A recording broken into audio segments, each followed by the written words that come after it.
year that construction will begin. They don't know the decade that construction will begin. And the Environment Minister couldn't even bring herself to utter the word pipeline in her answer to the question. Let's just unpack the Prime Minister's allusion here.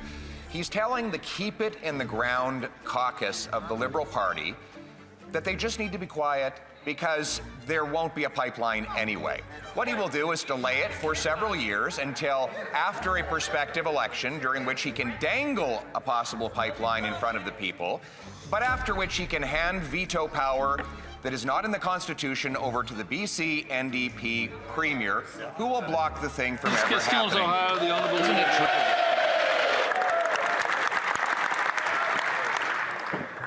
In what year will construction begin on a new pipeline to the Pacific? Mr. Speaker, the world is changing rapidly. The United States, the world's largest economy, is fundamentally reshaping all of its trade relationships, causing major disruption and upheaval for Canadians. Right.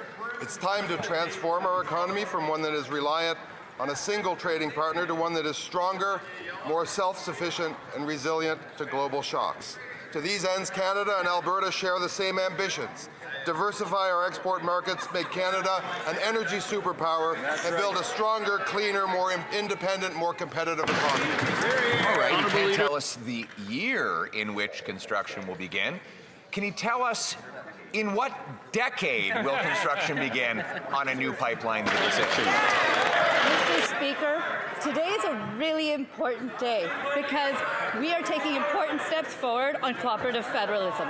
The Prime Minister has been clear, and we've always known, we cannot reach our climate objectives if we are not working with all of the provinces and territories.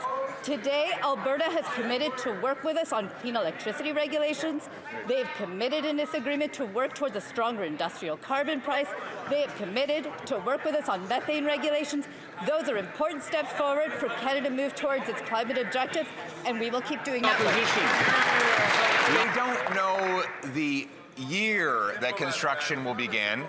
They don't know the decade that construction will begin. And the Environment Minister couldn't even bring herself to utter the word pipeline in her answer to the question.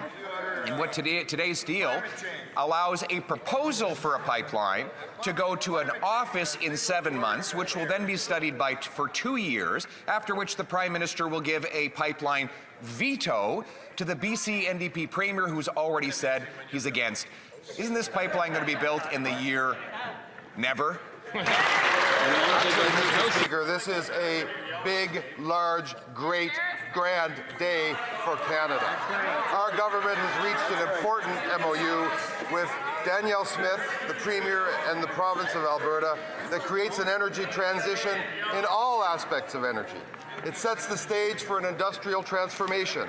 It will make Canada stronger, more independent, more resilient, and more sustainable, and it will include the largest carbon capture project in the world. It will mean all of Alberta's energy resources are among the lowest energy intensive in the world. When a pipeline will be under construction, let's just unpack the Prime Minister's allusion here. He's telling the Keep It in the Ground caucus of the Liberal Party that they just need to be quiet because there won't be a pipeline anyway. What he will do is delay it for several years until after a prospective election during which he can dangle a possible pipeline in front of the people, but after which he can hand veto power that is not in the Constitution over to the BC NDP Premier, who will block the thing from ever happening. Isn't it true that this isn't a pipeline, it's a pipe dream? Mr. Speaker, the country, indeed the world, is calling out for serious leadership, for cooperative leadership, for leadership that brings people together and parties together. I don't think this leader has any conception of what is required to do the kind of development that he is proposing. Of course we will consult and deal with the Premier, the duly elected Premier of British Columbia. Of course we will and have a duty to consult with First Nations. Of course we will do this in a cooperative way. We'll do it in the Canadian way, and we'll do it in the right way. They will stand in the way, is what they will do. We know that the only thing stopping a pipeline from Alberta to the Pacific is the Prime Minister. Let's unpack the legality of it. The Constitution, Section 9210A, gives the federal government exclusive approval power for a pipeline. Bill C-5, a bill the Prime Minister pushed through the House of Commons, and we even supported him, gives him the power to approve it. So we only need him to do one thing for this pipeline to happen. Get out of the way. Will he do it? Speaker, when Canadians elected our government, they were clear. They wanted to see us build a strong Canada, and they wanted to see us build it well and build it together. They wanted to see that we could work together as a country, and that means that we do things like this agreement with Alberta that helps us move forward on industrial carbon pricing, moves forward on methane regulations, moves forward on clean electricity, but also respects other jurisdictions like the province of British Columbia, with which we must seek agreement.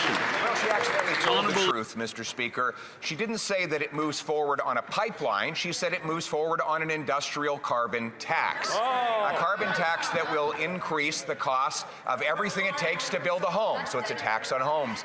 On everything it takes to grow food, so it's a tax on food.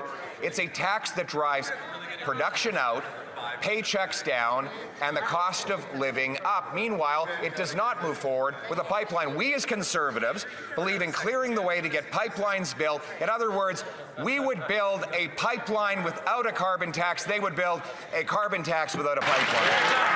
Again, Mr. Speaker, I suspect Canadians are straining to find the Leader of the Opposition credible on any of this. What this Memorandum of Understanding does is create a carbon capture and storage system that will lead the world. It will include, of course, bringing together of partners with whom we have a duty to consult and with other jurisdictions.